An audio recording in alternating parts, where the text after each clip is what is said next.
Welcome in. St0ner Sports Radio is live and in action here as the college football playoff is continuing to on-go during this broadcast as we bring you episode 111. Joined again by friend and co-host Zach Huffman in the Huffman Cave, back across the great state of Oklahoma. How we doing on this last day of 2025? I'm here. I sit here and I'm stress free. I think about an OU loss in the playoffs, and I think, I don't have to worry anymore. Now I just get to sit back and watch. It's really a blessing in disguise when you really think about it. No, yeah, I can understand. I'm because I'm sweating. I'm sweating, not really, but I mean, like Exactly. I'm not all the way as calm as I could be. I'll take that. Let's just get into this. I mean, this is what the people want. This is what they want us to get into. So we'll just do our college football playoff round 1 recap here. Let's start with the shoe-ins, right? The Oregon Ducks get the win over James Madison. 51-34 is the final score.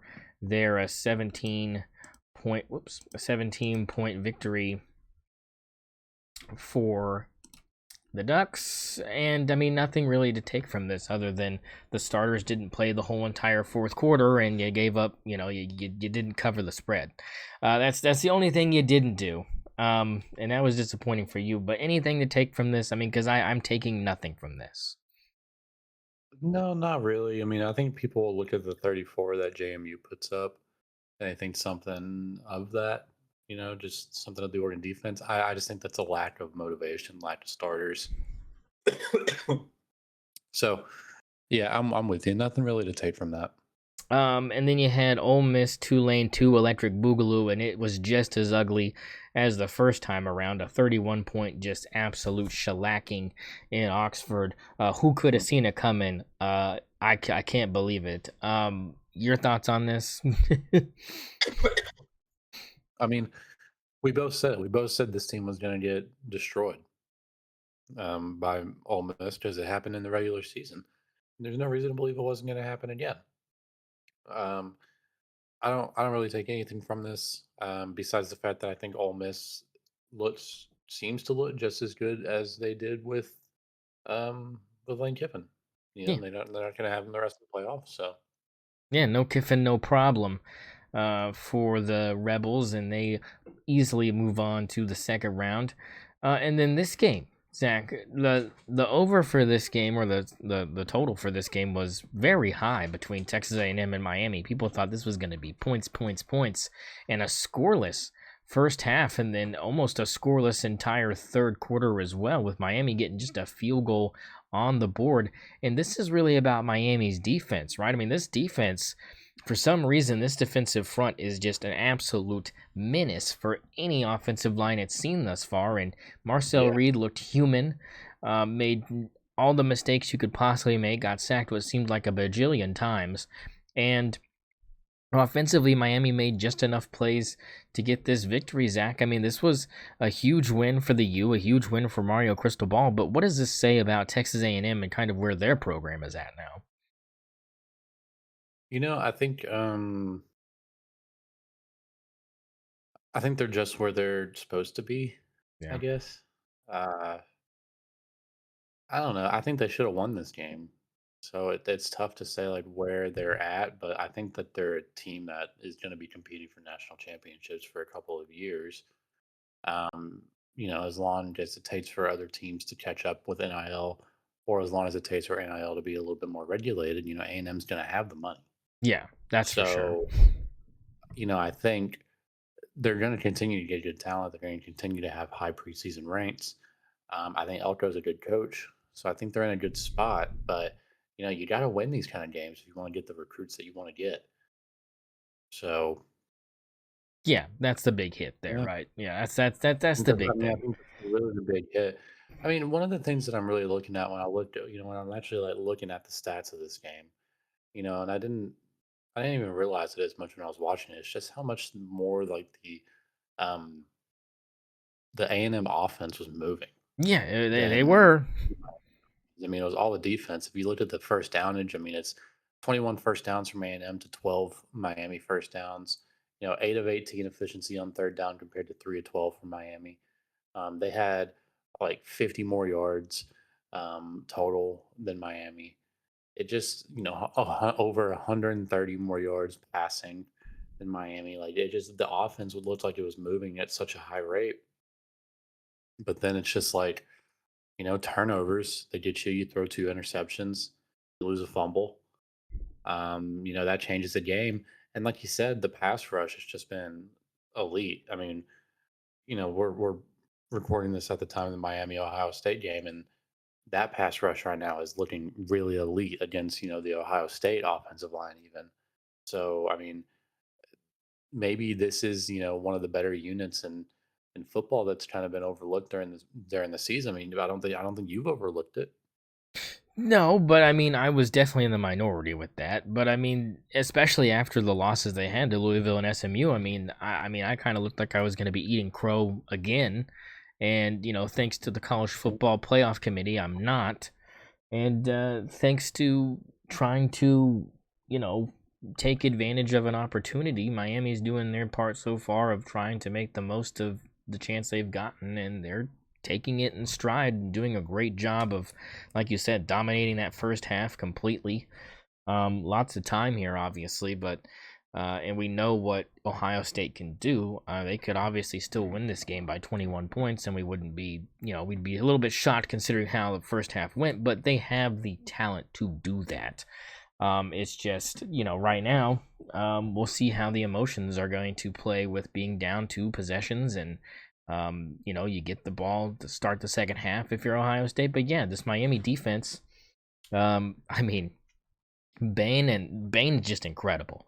Yeah, I have no words other than my man is incredible, and if he stays healthy this whole entire second half and can give another 110% effort like he did in the first half, and Julian Sands on the run again, gonna be a tough sledding night for Ohio State to try to get I think back in this. he's playing himself into early first round contention in the NFL. Uh-oh. Yeah, absolutely. Um, Well, I guess I'll let you take this. The only other game we haven't talked about is the Oklahoma Alabama game. 34-24 the final. Alabama. If you were to tell me that before watching the game, and if you were just to say that's the final score, I don't think me and you would be sitting here going, "Oh, that's so totally surprising." I mean, I think that Yeah. that capability and that outcome was definitely on the table. Um, but that's not how it played out, and that's not how it went. Please do tell us the story. Well, that it's a tough one because obviously OU starts with a 17-0 run. I mean, we're getting, some offense really moving. Mateer is looking really good. In that first quarter. The run game is looking pretty good in that first quarter. Dion Burks was starting to really show out in that game. And then, Alabama just starts getting it going, and they get 17 unanswered points going into halftime. Um, some special teams errors in this one. Tate Sindel misses two kicks, um, which I don't think. I mean, that really just hasn't happened all season, and one of them was pretty controversial. It goes, over the goalpost, and it's hard to tell if it's in or out, and they call it out. Obviously, I don't think it would have ended up making a difference in the game, but the defense kind of let us down in the second quarter on, and it was tough to figure out why because the offense was moving the ball more than they typically do. It's actually kind of rare that you would get 24 points out of OU, Yeah. out of the offense, and because the defense didn't score any of that. Um, I don't know. I usually would blame a game like this on the offense. You look at Materi's 26 of 41, not great, 2 touchdowns and a pick. But like he played pretty good in my opinion. And then Deion Birds had 7 receptions and a touchdown for 107 yards. Like you looked at like the overall stats, OU 7 of 18 on third down compared to Alabama 2 of 12, 18 first downs to 12 first downs, 362 total yards to 260. Like this is a game where OU outgained their opponent and lost. I mean, the narrative all season has been that the opponents are outgaining OU by 100, 200 yards, and then OU's winning because of defensive, you know, points from the defense and just like powerhouse defense. And this game was the opposite. The offense showed up to play, and the defense lets them down. I mean, Ty Simpson was going crazy, in this game. He didn't have a great start to the game, but once that midway through the second quarter hit, Ty Simpson started looking like an NFL quarterback for real. Um, he ended up with 232, 18 and 29 for 2 touchdowns. I thought he looked better than his stat line personally did. Um, but yeah, this one was tough. I mean, even the run game got going. They had 28 rushing yards in the entire game. Ugh. I mean, I don't. Yeah. The the defense did their job on that. They just, I don't know. It's so hard to look at the stats of this game and not think that OU comes away with the win. Yeah. It's one turnover. Mateer throws one pick, and um, Ended up being a touchdown. That's rough. I mean, yeah, but like, I don't know how OU doesn't win this game, man. I Yeah. mean, at the beginning of the game, it's up 17-0. I'm thinking we're just coasting from there on because I'm thinking the defense Well, definitely isn't going to allow, more than 20, yeah. 21 points. So, being up 17-0 is really good, and it just doesn't happen. Yeah. Um, And then up I 17 think to Alabama just came to play. yeah, and then up 17-3, Mateer misses a wide open man on an outpost after having such a good, I mean, I'm Yeah, talking that was, wide open, and would have walked in probably, and that would have made it 24-3, and I think that could have been a potential kill shot at the time. And looking at it in the moment, I don't think anybody was thinking, well, that's ball game. That was not anybody's thought. I'm just saying in yeah, the end, it loomed a lot larger, and obviously the momentum you could have gotten from that in the first place would have helped as well. I thought the crowd showed up in a big way. I thought that was evident. I thought the touchdown after the 50 Cent, many men thing was kind of peak.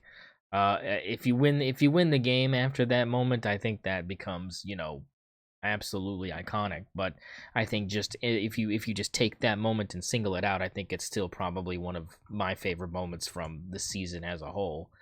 yeah, So I mean, cool experience to have a playoff game in Norman. I think that was cool for you guys to be able to do that.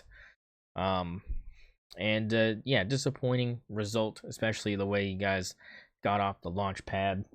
Um, and Alabama moves on, and they look to have a great, successful second round as we jump yeah, and they into look good, man. yeah, as we They look jump good. into that. Let's go ahead and talk about it. Indiana's a 7.5 point favorite here. This being played at the Rose Bowl out in Pasadena. Um, I really like Alabama's chances here to beat Indiana. And the way I put it is this is Indiana hasn't gone against an SEC defense. I'm not even saying Alabama's the best SEC defense in the SEC. I'm just saying in general they have not. And I think it's a different animal than anything the Big Ten has thrown at them this season, maybe except for Ohio State. I think that's probably it. And they handled Ohio State fine, but I think offensively, like you said, I think that Alabama is looking a lot better than people thought they would offensively. And in my opinion, especially the body of work I've seen from Ohio State thus far, I would still say that Alabama is holding an offensive edge, in my opinion, currently over them. So that could be a little bit more problematic for Indiana. But I do anticipate this game to be close. I do anticipate it to be physical. And I anticipate Mendoza to take a couple shots. I think it's going to happen. And I think Indiana's got to prepare for that. But I think this game is prepped to be one of the best of tomorrow. Yeah, yeah. I mean, I think so, and I think you're right about the SEC defense portion of it. I think that's a big reason why I think Georgia is my pick to win the national championship this year. Yeah. Um, it's just because I think that their defense is more stout than a Big Ten powerhouse like Ohio State or in Indiana. Now, I am interested in the. Did you say the line was 7.5 in Alabama's favor? No, Indiana. Oh, okay. Yeah, I mean, I would probably take Alabama to cover that. I mean, I think it's going to be a close game.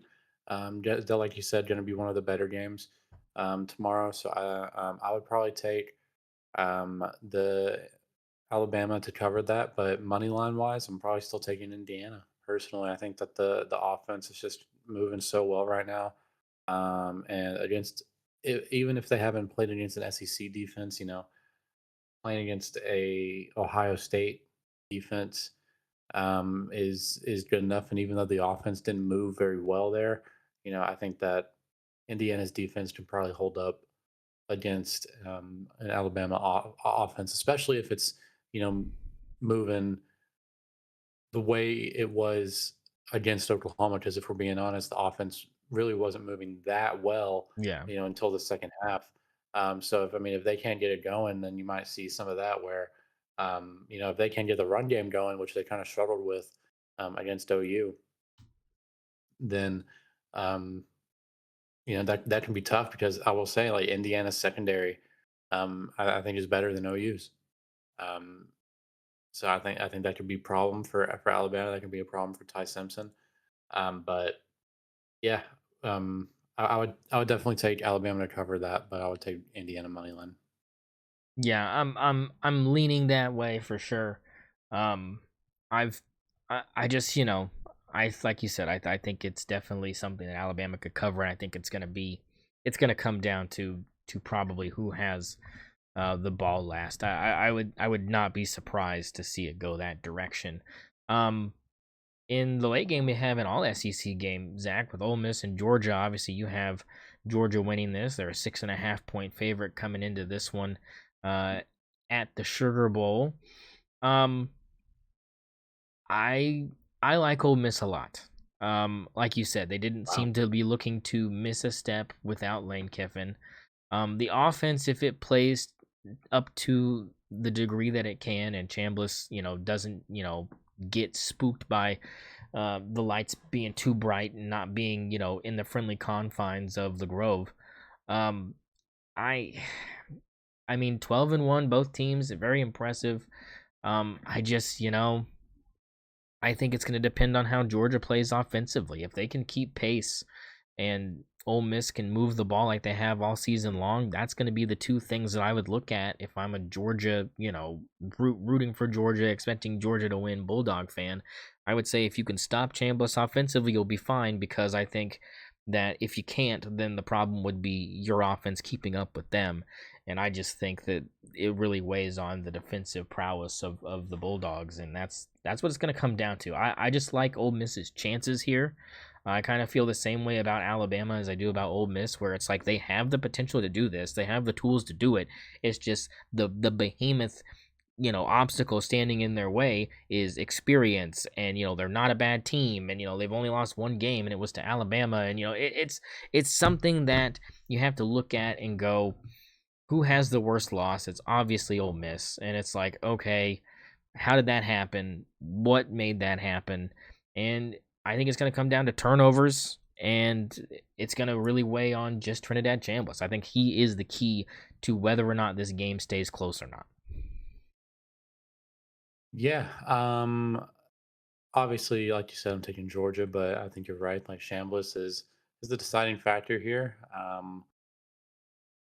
I think that the best player on the field is going to be Zachariah Branch. Um, he's just been super super talented for Georgia this year. If you Take a look at the stats: 73 receptions this year, 5 touchdowns for 744 yards. So I mean, I'm big on, I'm big on him. And I think that they could definitely, make that kind of a run. I got something playing on mine. I had a video playing that was making noise on mine. Um, but yeah, I got Georgia going in this one. I think the defense it's just gonna stand up. Obviously Ole Miss super talented, but this is the game where I think they do miss Lane Kiffin.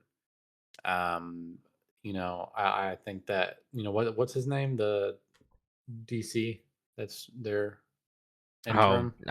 is it Terry something? Is that I his thought it was name? Pete something. I I'm gonna be honest, I have no idea. Um, I want to say its name. I want to say his name's Pete, Pete. but I think that this is the game where you're going to be missing Lane Kiffin for sure. I mean, this is against Kirby Smart. This is against you know, someone who you're going to need to Oh have yeah, some sort of good head coaching Pete experience Golding. You're in right, order to Pete beat him. Golding. Pete Golding. Yeah, That's right. So yeah, I'm going Georgia here for sure. yeah. What's the line? 6.5. Yeah, I mean, I think I would take Georgia to cover that. I think they win by a touchdown. ESPN analytics have them winning 60% chance of winning. So, I think in that touchdown is not bad. I think, probably for the better odds, take Ole Miss to cover that, but still taking Georgia money line. Yeah, no surprise there. And that leads us to the first game of tomorrow. 11 a.m. kick. It's the Ducks playing the Red Raiders. The line is Oregon -2.5. And I'm just gonna be honest, disrespectful. Disrespectful. I'm gonna say it, disrespectful. Uh the fact is a lot of people don't think we should be favored at all here and think that it's a shock that we even are, and that's also Yeah. disrespectful. Um this is the best football team that Texas Tech will see to this point this season. This is it. This is the pinnacle. BYU is nothing compared to us. No team you played in the Big 12 can compare to us. You are going to be in for a wake-up call. Because as much as people want to tout Jacob Rodriguez and this Texas Tech run defense and say that it's all about whether or not Noah Whittington can get going for us, which is a huge key, I think they really need to be more concerned about Dante Moore. He can pick you apart. Evan Stewart is back, and he is going to pick you apart. Having Evan Stewart back changes the whole entire dynamic of your defense. I'm just letting you know. You may think that he could be rusty, but there's nothing you can do when it comes to a guy that has the kind of speed that he has. There's no defense that can account for that. There's nobody on your roster right now in Lubbock that can compare to the speed that he is going to bring to the table if he is anywhere close to 100%. And the fact that he's sat out as long as he has, I'm going to be honest, I think he's ready. And I think that that's going to be huge because that opens the field up for DeCorian Moore. That opens the field up for guys that have been hurting teams all year long that Texas Tech knew going into this game were going to be focal points defensively. And that's going to really spread this defense out in directions that it has not been able to experience all season. No other team is going to be able to have as much talent as we have stacked up at those skill positions that you've played all season long. Nobody does. I'm just sorry. It's just the matter of the fact is you haven't. And if we can stop Cameron Dickey, that's going to be the key for us defensively. If we can make Baron Morton throw the football, we're going to be fine. I'm not scared of him. I'm not. Yeah. And I think if we can No, I stop wouldn't Cameron be either. Dickey, I think we win this football game easily. And I think this is a double-digit win for sure. And I think that Dan Lanning's going to have these Warriors ready to play. And I think that Texas Tech is going to be in for a wake-up call that says you're going to need a little bit more money to be able to compete at this level. You may be able to win the Big 12 every year with the amount of money you're putting into your roster. You could probably do that. Now, Oklahoma State's saying hold my beer, giving Mestamaker $7 million over the next 2.5 years.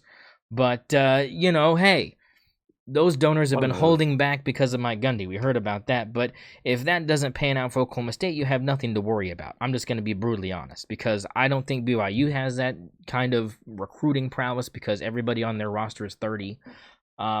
I don't think that you have much to worry about. Maybe Utah you could probably throw in there, but without Kyle Whittington out of the picture and not, I mean, I just, I don't know how that affects Utah going forward.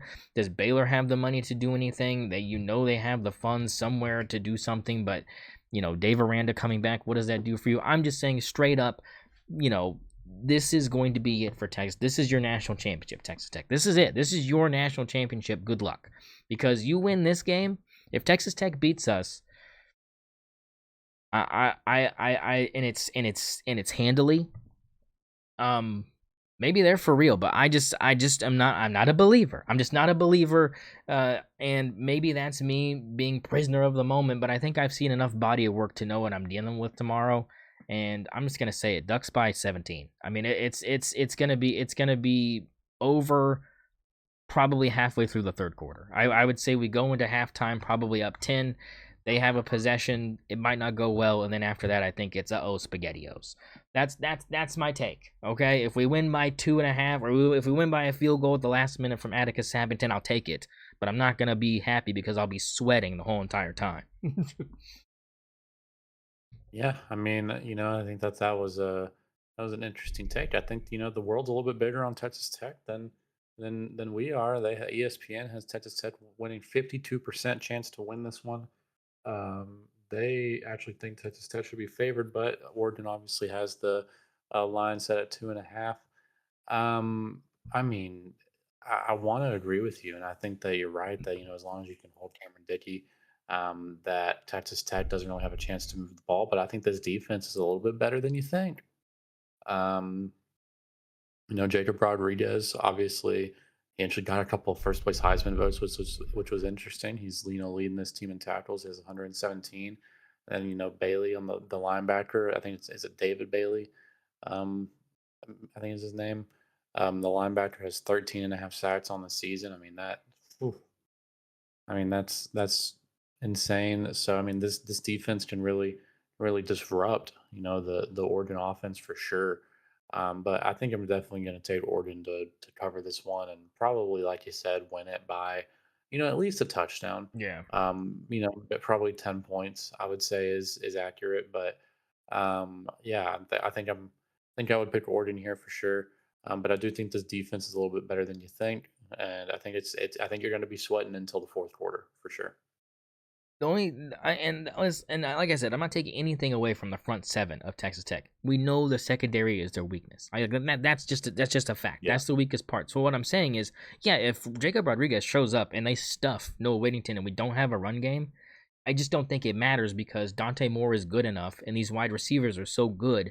The secondary is just not, they just don't have the guys.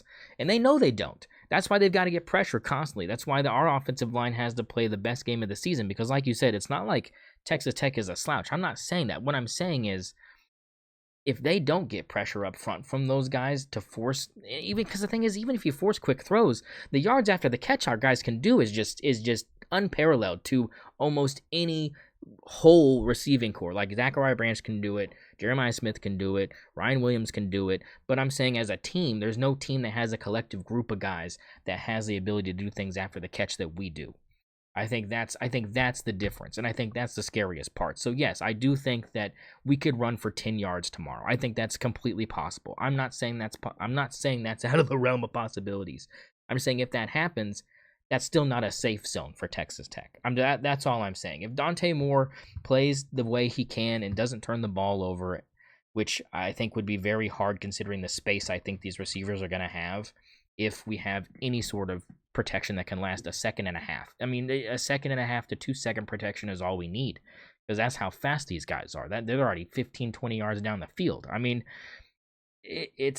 that's what I'm anticipating. If we don't have that kind of showing tomorrow, then like you said, it's going to be a sweat fest, and I wouldn't be surprised if it goes that direction. I just think that talent-wise, we have no excuse for it to get to that point. Yeah, I mean, I think you're right.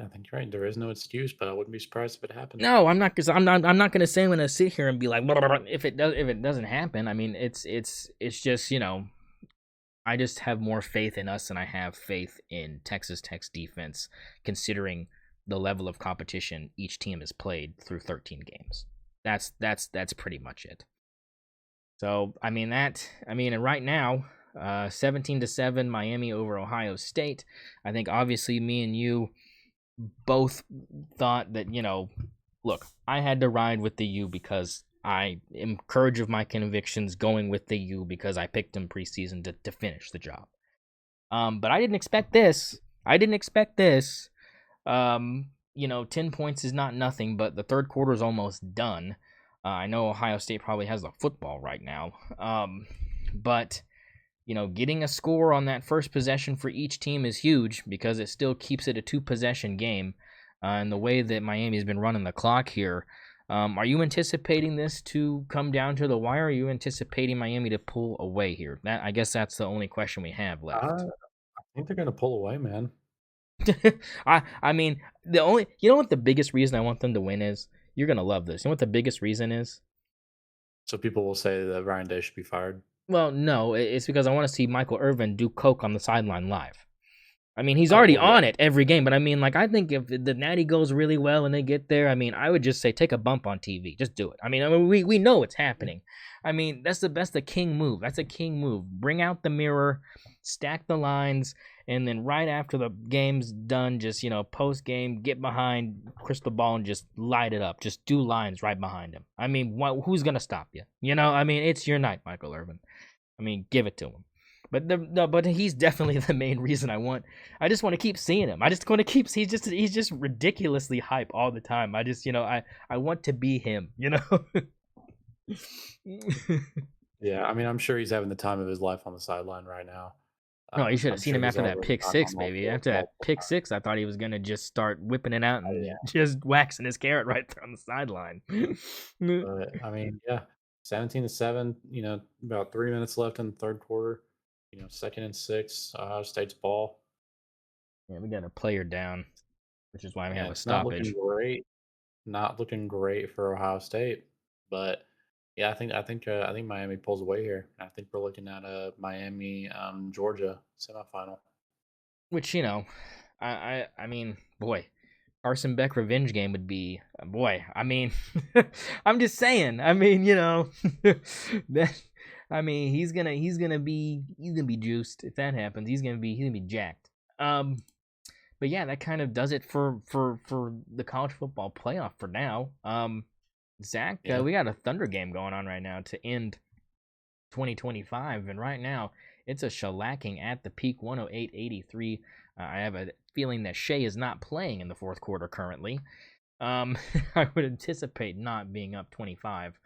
Um, we did though have those games against San Antonio over this holiday, and kind of last week, 2 weeks and a half, right? We played them quite a bit, and we play them again here in about 13 days or something like that.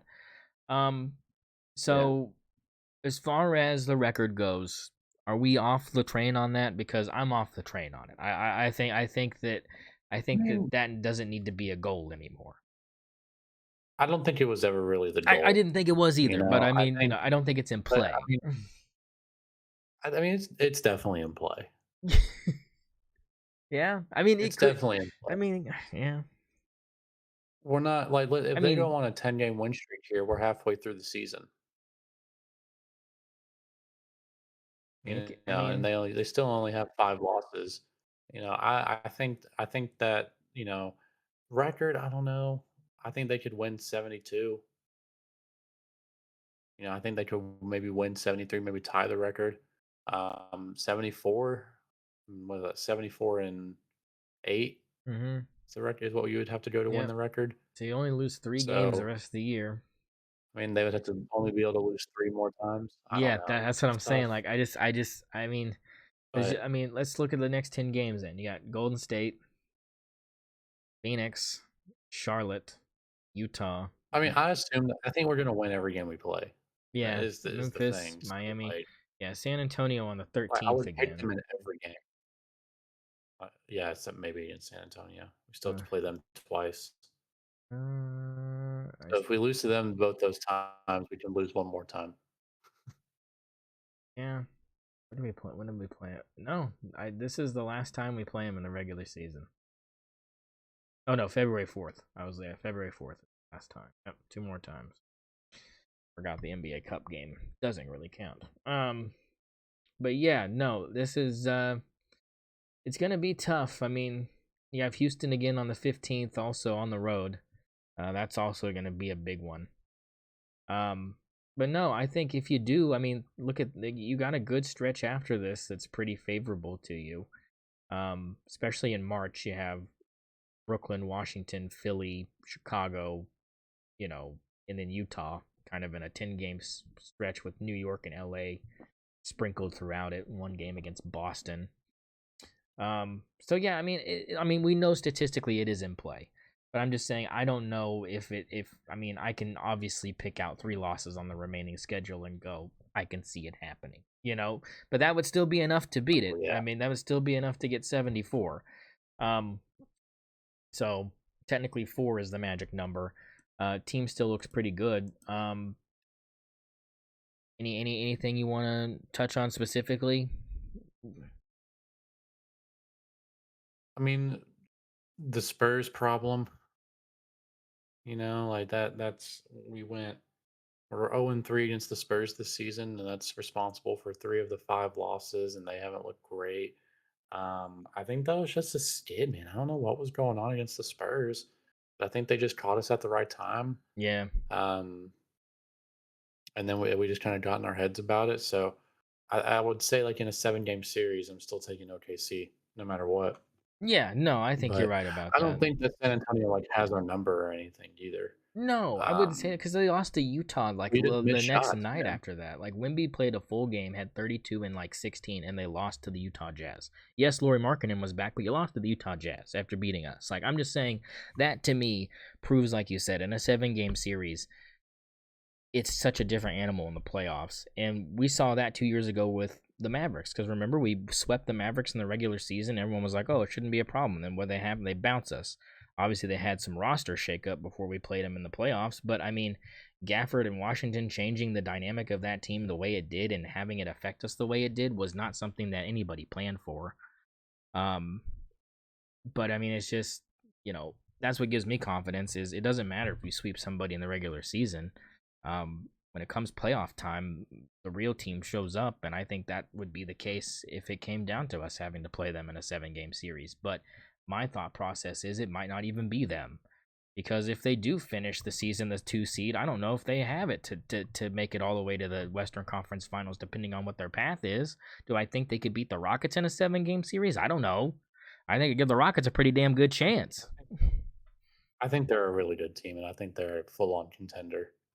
Um, I think they're up there the same tier as like the Nuggets for me. I don't think With so. how well the Spurs have been playing. With how well they've been playing, I think you have to put them up there. Right now, maybe, but Um, at the end of the year, will you be they're saying like the same 20, thing? I don't know.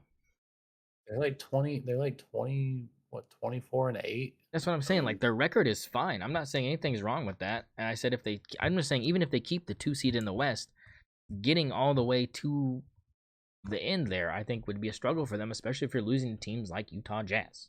I'm just saying, like I'm not saying that teams don't lose to bad teams all the time, but I'm just saying like we've lost to one bad team all year, and it was Portland. That's all I'm gonna say.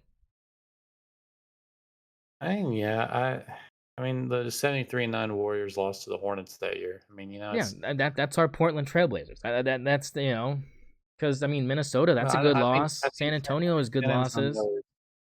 I mean, dude, their defense is playing so well, and then they're starting to be able to score really well with Dylan Harper, and Stephon Castle. Yeah, that's the key is Dylan Harper because if he can do what he's doing now in the postseason, that'll be huge for them.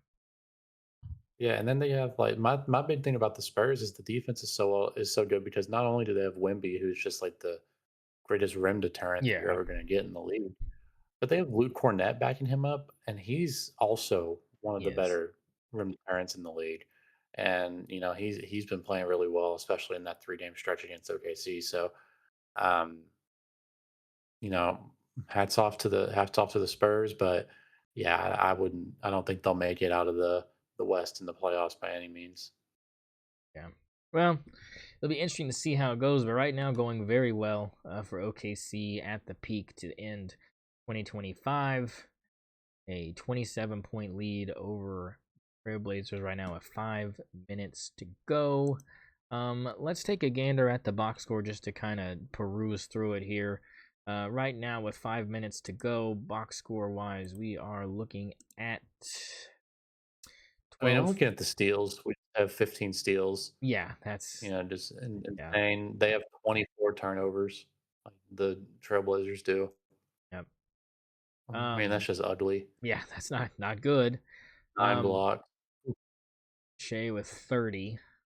Probably not playing right now. AJ Mitchell 17. Isaiah Joe 12. Brandon Carlson's kind of been coming on. I've been kind of very impressed with him. 10 points again tonight. Yeah. 2 of 5 from three. Very efficient work for Brandon Carlson off the bench. Caruso 3 points. Kendrick Williams 2. But having AJ Mitchell back was huge. 4 of 4 from the floor. 1 of 1 from three. I mean, 8 of 8 from the line. I mean, just a perfect night from AJ Mitchell from the floor shooting the basketball. You can't ask for much more. And of course, the MVP of the league last year and of this year, Shea Gilgeous-Alexander, 11 of 15 from the floor, 1 of 2 from three, and perfect from the free throw line, which has been shockingly kind of a downside of his game these last. It's been kind of shocking how many free throws he's missed this season. So glad to see that kind of getting back on pace. J Dub with 13 on 50%, just under 50% shooting. Didn't hit a three tonight. Hit his only free throw. But 6 blocks for Chet is also big. That's big. Six blocks, big for him. All-star season for Chet, I think. 12 points, 10 rebounds. So a double-double tonight for him. He's obviously riding the bench right now as well. And for the Trailblazers, I mean, just it's all about Jaden Sharp and City Sissoko getting going for them. Dini Avija, is that how you say that? I say Avdia. Avdia, yeah, Avdia. Um, not a good 7 night for turnovers. not a good night for him. 5 of 14 from the floor. That's where he kind of lost the game. He was the killer the first time we played them was the problem, and he's cooled off since then.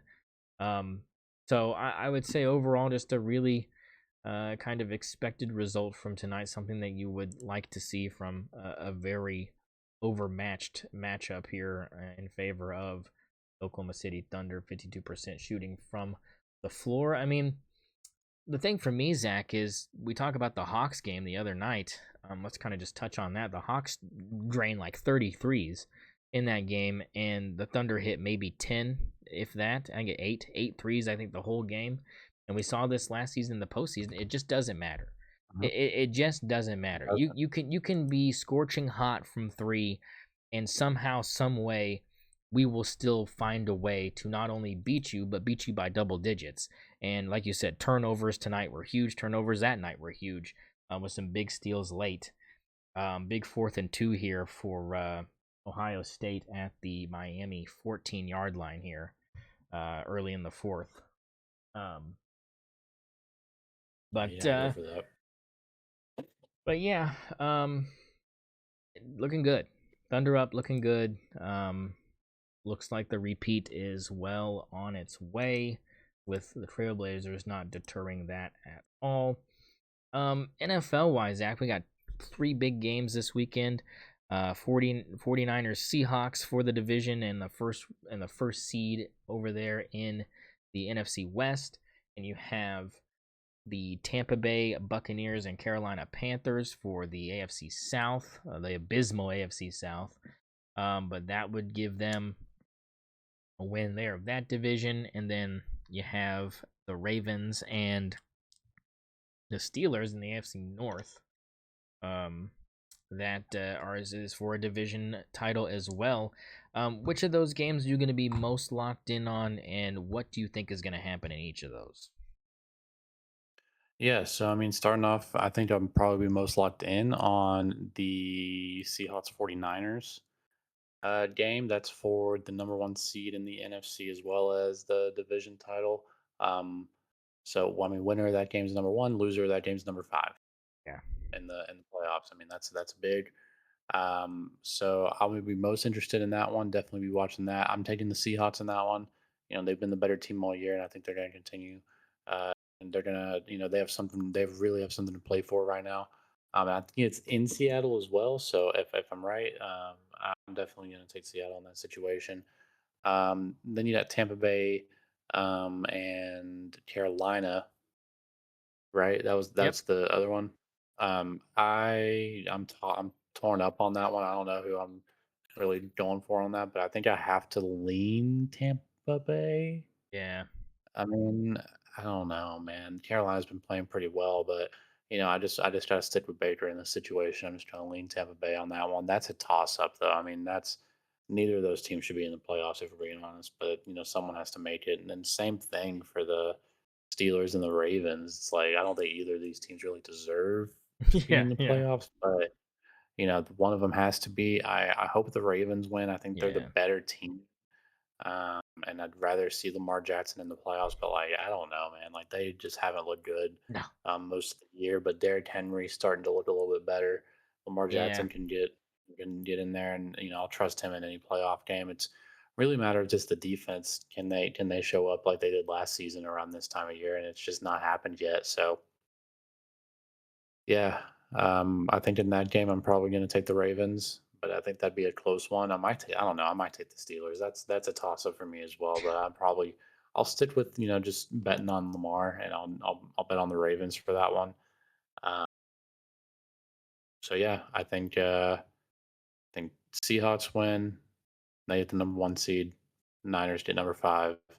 And Tampa Bay wins. They get that playoff spot, and then God,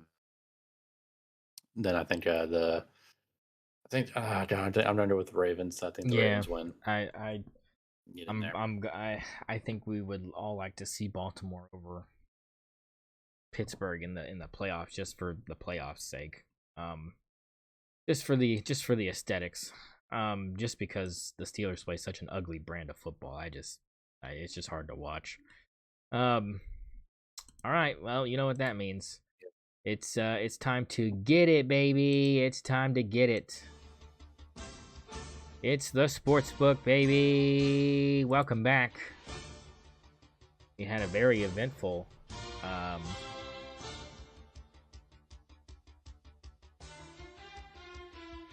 very eventful first week of the college football playoff for the St0ner Sportsbook. So let's recap what happened over the weekend and a little bit longer, because that's just kind of the way it went.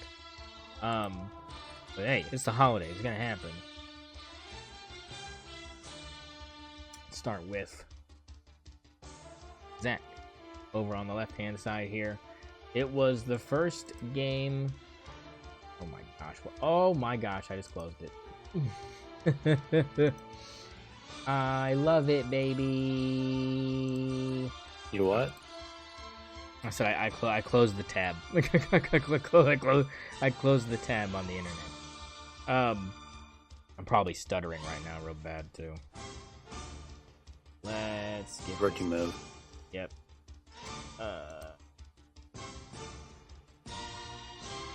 Chopping it up bad. All right, here we go. Miami plus 3.5 over Texas A&M winner for Zach, 1-0 after that one. Ole Miss minus 17.5 lock of the week winner for Zach, 2-0. Oregon minus 21 and couldn't cover. They pulled our starters late and allowed 14 in the fourth, win by 17. Then the under of the Alabama OU game, 39.5. Bam! Didn't get it done. Points. 58 combined for that one. Over on the other side, I had Miami money line. Ding ding, get it done. Plus 140 there. Ole Miss minus 17.5 winner. Over 47.5 total for Oregon. James Madison winner, and the under for OU Alabama. Got cooked. 3-1 for me. 2-2 for Zach Garino, and 200 for him, 300 for me, heading into a combined college football playoff NFL weekend slate. I'm going both sides of the coin this weekend, so join me if you want to, because you'll run out of games if you don't. Texas Tech, Oregon. I'm going to go ahead and take Oregon minus the 2.5, because that gives you the most for your money. Oregon minus 2.5. Zach, your first game. Yeah, I'll bet on the same. I'll bet on the same game. Let me pull up the sportsbook real quick. Do it. Let's see. Come on, baby. I just need the college football betting odds. Give me my odds. They care more about loading the ads than loading the odds.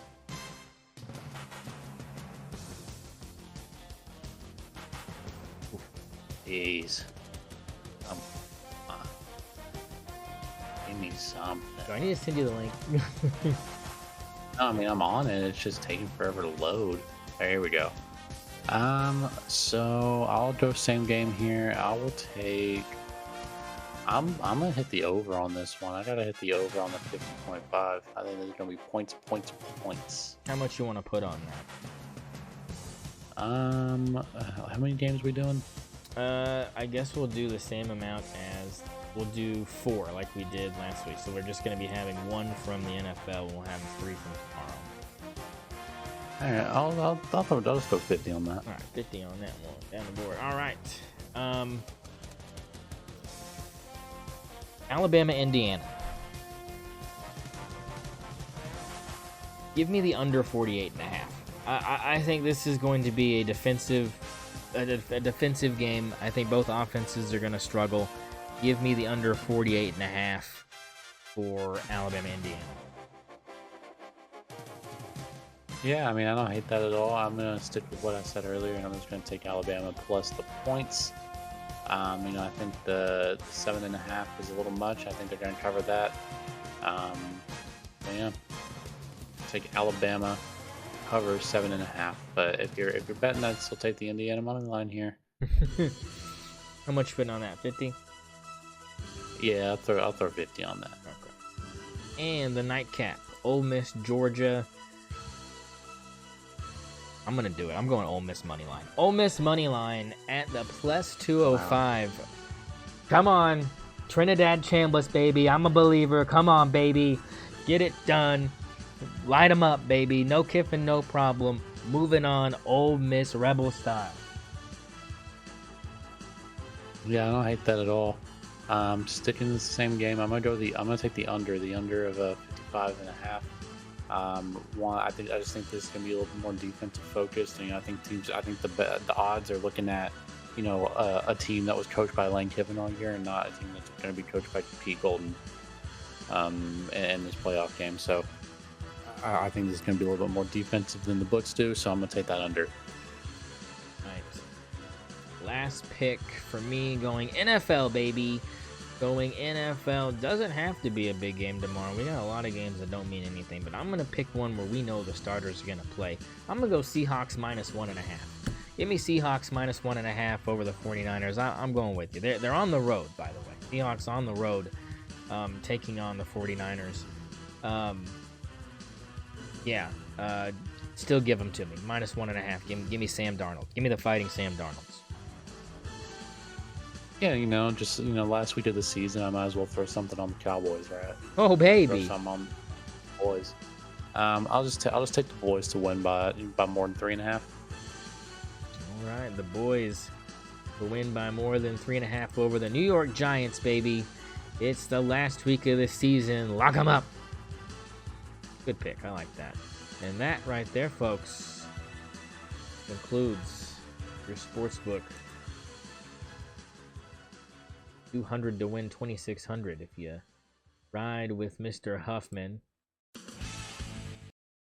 And I like it. I like it a lot, folks. I like it a lot there.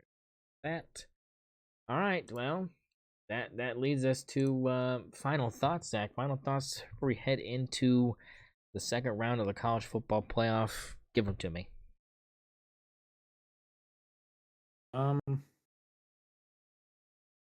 Defense is going to win this championship. Ooh, I agree. Defense will win this championship. My final thought is Ohio State's winning this game, baby. I'm cooked.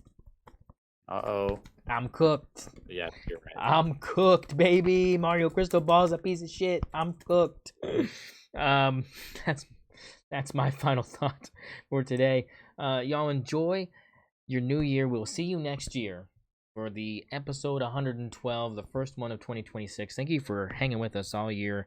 Another fantastic episode of the Stoner Sports Book and Stoner Sports Radio podcast under our belts. Good night, Canada.